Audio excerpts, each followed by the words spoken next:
আয়াতগুলো সম্পর্কে আমরা একটু জানব। 1 থেকে 8 নম্বর আয়াতে একটি ভারসাম্যপূর্ণ কিতাব কিতাব হিসেবে কোরআনের পরিচয় তুলে ধরা হয়েছে। সেই সাথে দুনিয়াবি চাকচিক্যের ব্যাপারে মানুষকে সতর্ক করা হয়েছে। 9 থেকে 31 নম্বর আয়াতে বলা হয়েছে যে আসহাবে কাহাফের ঘটনা বর্ণনা করা, পাশাপাশি এর মাধ্যমে দেখানো হয়েছে ঈমানের পরীক্ষায় কিভাবে পাশ করতে হয়। 32 থেকে 46 নম্বর আয়াতে বলা হয়েছে যে দুজন বাগানের মালিকের ঘটনা, এবং সেখানে দেখানো হয়েছে সম্পদ নিয়ে কিভাবে মানুষকে পরীক্ষায় ফেলা হয় সম্পদের মাধ্যমে।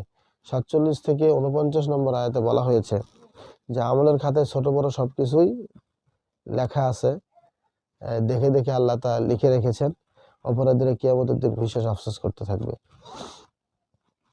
এরপরে 50 থেকে 53 নম্বর আয়াতে বলা হয়েছে যে ইবলিস সবসময় মানুষকে ধোঁকা দেওয়ার ধান্দাই থাকে।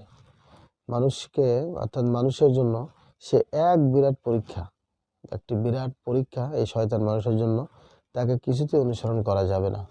এরপরে 54 থেকে 59 নম্বর আয়াতে বলা হয়েছে ঈমান আনতে হবে শান্তি আসার আগেই, অর্থাৎ শাস্তি আসার আগেই ঈমান আনতে হবে, তা আর আঁকড়ে ধরতে হবে কোরআন এবং সুন্নাহ।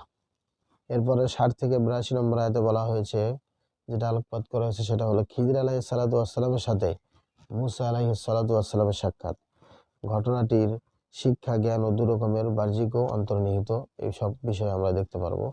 আর 83 থেকে 101 নম্বর আয়াতে বাদশাহ জুলকারনাইনের অভিযান ও ইয়াজুজ মাজুজের ঘটনা, এবং ক্ষমতাবানের উচিত ন্যায় অন্যায় বুঝে সিদ্ধান্ত নেওয়া। যারা ক্ষমতাবান তাদের এটা উচিত। সমস্ত আয়োজন শেষে সবার ঠিকানা কি হবে এই সম্পর্কে, অর্থাৎ সমস্ত আয়োজন শেষে সবার ঠিকানা একটাই, সেটা হচ্ছে পরকাল। এই সম্পর্কে আলোকপাত করা হয়েছে।